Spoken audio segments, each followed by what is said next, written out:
یعنی موت کی پہلے حقیقت کو سمجھے۔ ہم اکیلے تھے عالم ارواح میں، جو کہ ایک حقیقی عالم ہے، اس میں ہم تھے، اور پھر وہاں سے اب یہاں آ گئے۔ ہمیں ایک جسم دیا گیا، دنیا اللہ تعالیٰ نے ہمارے لیے بنا دی، اور دنیا کی زندگی ہمیں عطا فرمائی۔ اب ایک خاص وقت کے لیے ہے۔ وَلَكُمْ فِي الْأَرْضِ مُسْتَقَرٌّ وَمَتَاعٌ إِلَىٰ حِینٍ، تمہارے لیے زمین میں ایک عارضی ٹھکانہ ہے، یہ قرآن کی آیت ہے، اور تھوڑا سا فائدہ اٹھانا ہے ایک وقت تک۔ اعوذ باللہ من الشیطان الرجیم، بسم اللہ الرحمن الرحیم۔ اللہم صلی علی سیدنا محمد معدن الجود والکرم وآلہ وسلم۔ سامعین و ناظرین اکرام، السلام علیکم ورحمۃ اللہ وبرکاتہ۔ آج کا ہمارا موضوع یہ ہے کہ کیا موت کی تمنا کی جا سکتی ہے؟ دیکھیں، پہلے تو موت کی حقیقت سمجھیں۔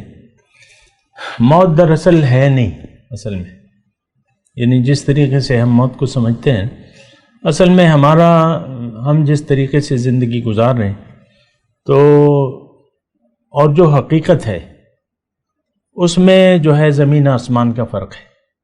یعنی جس نظریے کے تحت ہم زندگی گزار رہے ہیں اور جو ہم سوچ رہے ہیں، تو اس میں زمین آسمان کا فرق ہے۔ جو ہمیں اللہ تعالیٰ نے بتایا ہے، دین ہمیں بتاتا ہے، تو زمین آسمان کا فرق ہے۔ بلکہ ہمارے تمام لائف سٹائل میں، اور جو اللہ تعالیٰ جس طرح کا لائف سٹائل چاہتا ہے، تو اس میں زمین آسمان کا فرق ہے، بہت زیادہ فرق ہے۔ اور موت کی میں بات کر رہا ہوں۔ موت، ایک تو یہ بات آپ نوٹ کر لیں کہ موت کیا ہے۔ روح اور جسم کی جدائی کا نام، اس کو ہم کس کا نام دیتے ہیں؟ جب روح جسم سے علیحدہ ہو جائے۔ تو اب یہ اس میں کس چیز کی موت ہے؟ ہاں، ظاہر جسم کی وہ ایک ہے، مطلب وہ روح حیوانی ہے، وہ آپ کی ختم ہو جاتی ہے۔ یعنی موت کی حقیقت یہی ہے کہ روح اور جسم جب تک ایک ساتھ ہوں تو ہم اسے زندگی کہتے ہیں، اور یہ عام طور پہ دین میں بھی ایسے ہی ہے، یعنی کہا جاتا ہے۔ لیکن حقیقت کیا ہے؟ حقیقت تو یہ ہے کہ ہم انتقال کر جاتے ہیں، منتقل ہو جاتے ہیں۔ وہ انگریزی میں آپ کہتے ہیں نا، پاس اوے، ہاں۔ تو یعنی موت کی پہلے حقیقت کو سمجھے۔ ہم اکیلے تھے عالم ارواح میں، جو کہ ایک حقیقی عالم ہے، اس میں ہم تھے، اور پھر وہاں سے اب یہاں آ گئے۔ ہمیں ایک جسم دیا گیا، دنیا اللہ تعالیٰ نے ہمارے لیے بنا دی، اور دنیا کی زندگی ہمیں عطا فرمائی۔ اب ایک خاص وقت کے لیے ہے۔ وَلَكُمْ فِي الْأَرْضِ مُسْتَقَرٌّ وَمَتَاعٌ إِلَىٰ حِینٍ، تمہارے لیے زمین میں ایک عارضی ٹھکانہ ہے، یہ قرآن کی آیت ہے، اور تھوڑا سا فائدہ اٹھانا ہے ایک وقت تک۔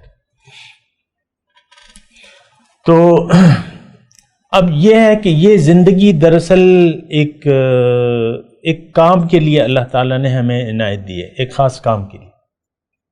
جیسا کہ آپ ایک کاروباری آدمی ہے، وہ لاہور سے سارا مال اس کا لاہور سے آتا ہے، مردان میں ہے، سارا دکان وہ ہفتے میں ایک مرتبہ جاتا ہے یا مہینے میں ایک مرتبہ لاہور کا چکر لگا لیتا ہے، اور رات کو بیٹھتا ہے اور دن بھر کام کرتا ہے، اگلی رات کو واپس آ جاتا ہے۔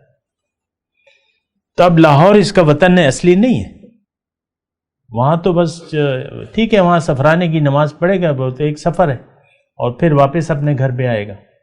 اسی طرح دیکھیں، ہمارا اصلی گھر جو ہے وہ رب کے پاس ہے، رب سے آئے ہیں ہم، اور رب کے پاس واپس چلے جائیں گے۔ یہ دنیا کی زندگی، یہ ایک خاص کام کے لیے ہم آئے ہیں، اور وہ کام کرنا ہے اور واپس جانا ہے۔ اب مثال کے طور پہ مردان سے ایک سوداگر چلا سودا لینے، اور وہ 1 کروڑ روپے کا مال لے رہے، مثال کے طور پہ، اور اب 1 کروڑ سے وہ 2 کروڑ کمائے گا، مثال کے طور 50% عام طور پہ یہ شرح منافع لوگ رکھتے ہیں نا چیزوں میں، اس سے بحث نہیں ہے کہ کتنا رکھتے ہیں، یا فرض کر لیں 50 لاکھ کمائے گا، 1 کروڑ روپے لگا کے 2 مہینے میں بیچ کے 50 لاکھ روپے وہ کما لیتا ہے۔ اب آپ مجھے بتائیں کہ جو آدمی جاتا ہے لاہور وہاں 1 دن کے لیے، اب یہ صعوبتیں اٹھائے گا سفر کی کہ نہیں؟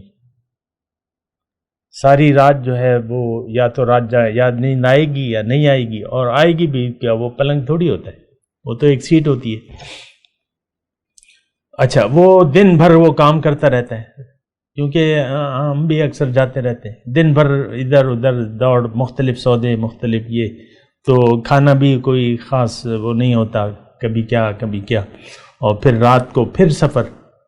اب واپسی پہ جب وہ آتا ہے سارا سودا کر کے، اور خوب اچھے سودے لگ جاتے ہیں، اچھے ریٹ پہ ہو جاتے ہیں، آپ مجھے یہ بتائیں کہ جب وہ واپس آئے گا تو وہ غمگین ہوگا کہ خوش ہوگا؟ اچھے ریٹ پہ سودے مل گئے۔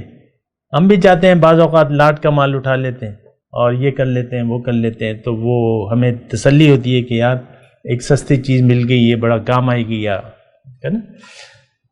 تو یہ اسی طرح دیکھیں دنیا کا ایک سفر ہے، ایک خاص سودا کرنے کے لیے آئے ہیں ہم، اور ایک خاص سودا ہم نے لینا ہے اور اس کے لیے محنت کرنی ہے۔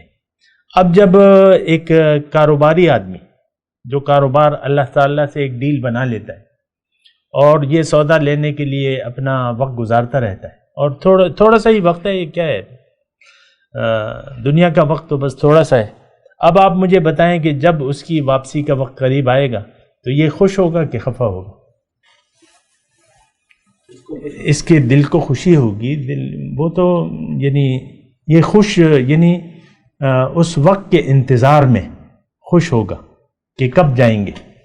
یہ کیفیت جو ہے ہمارے شیخ اللہ تعالیٰ ان کے درجات بلند کرے، تو وہ اپنے اس میں کہتے تھے، مولانا روم کا ایک شعر ہے، کئی بود یا رب کے ملاقات شوت، روح سوئے احدیت روت، کب ہوگا اے اللہ کہ میری ملاقات ہو جائے گی۔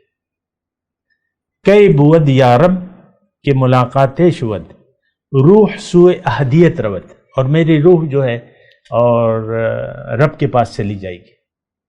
یہ انتظار کا جو لفظ ہے نا، یہ قرآن سے میں آپ کو کہہ رہا ہوں۔ بہرحال میں وہ شعر کی بات کر رہا تھا کہ ایک تو یہ ہے کہ بس مومن انتظار میں ہوتا ہے، کیونکہ وہ سودا تو پہلے سے کر چکا ہوتا ہے، ڈیل بنا چکا ہوتا ہے، اب دیری جلد ہو یا دیر اس کو تو ملنا ہے وہ سودا، چاہے اس نے اس راہ میں ایک قدم ہی بڑھایا ہو، لیکن اس راستے پر تو چل رہا ہے، اب اس کی کامیابی یقینی ہے۔ اللہ تعالیٰ کی طرف سے فرشتے اترتے ہیں، اس کے دل کو تسلی دیتے ہیں کہ غم مت کرو، فکر مت کرو، یہ قرآن کی آیت کا مفہوم میں بیان کروں، ہم تمہارے دوست ہیں، اور دنیا میں بھی اور آخرت میں بھی، اور آخرت میں تو تم جو چاہو گے وہ ہوگا۔ تو ایک تو یہ دیکھیں ہمارا جو تصور زندگی ہے نا وہ غلط ہے۔ آپ کو میں نے ابتدا میں کہا کہ ہم جس تصور سے زندگی گزار رہے ہیں وہ، اور جو دین ہم سے تقاضا کرتا ہے، جو قرآن ہم سے تقاضا کرتا ہے، اس میں وہ کہتے ہیں بعد المشرقین ہے، مشرق و مغرب کا فرق ہے۔ کیونکہ دنیا کی زندگی تو عام لوگ، ہم مسلمان دنیا کے لیے گزار رہے ہیں، ہر شخص دنیا کی تڑپ میں ہے، دنیا کی یاد میں ہے، چاہے وہ 2 سال کا بچہ ہے، چاہے وہ 80 سال کا بوڑھا ہے، کیونکہ وہ بچے نے اپنی ذہنیت ہی نہیں بدلی، اسی میں وہ بوڑھا ہو گیا، 80 سال ہو گئے، آپ اس کی باتوں کو سنیں، ساری دنیا کی باتیں ہوں گی۔ 80 سال وہ کہتا ہے یار دنیا چاہیے اور دنیا چاہیے اور دنیا چاہیے، میرے بچے، میرے پوتے، بس یہی میری دنیا ہے بس۔ آپ دیکھ لیں اپنی ذہنیت کو، دیکھ لیں، عام سب کی ذہنیت یہی ہے، اور یہ بات جو ہے اللہ تعالیٰ کو پسند نہیں ہے۔ اور قرآن میں ایک آیت ہے، وہ اکثر میں آپ کو سناتا بھی رہتا ہوں کہ فَأَعْرِضْ عَمَّنْ تَوَلَّىٰ عَنْ ذِكْرِنَا وَلَمْ يُرِدْ إِلَّا الْحَيَاةَ الدُّنْيَا۔ اے نبی الرحمت، اس شخص سے آپ اپنی رحمت کی نگاہ پھیر لیں جو پھر گیا میری یاد سے، وَلَمْ يُرِدْ إِلَّا الْحَيَاةَ الدُّنْيا، اب یہ دنیا کی زندگی کے علاوہ اس کی کوئی خواہش ہی نہیں ہے۔ اور یہ بات عام طور پہ آپ دیکھ لیں، امت کی سطح پہ، ملک کی سطح پہ، گھر کی سطح پہ، گاؤں کی سطح پہ، آپ کسی ایسے شخص کو بتا دیں کہ بھئی یہ آخرت کی تمنا میں زندگی گزار رہا ہے، اور اس کی ساری کوششیں کا محور جو ہے وہ آخرت کی زندگی ہے.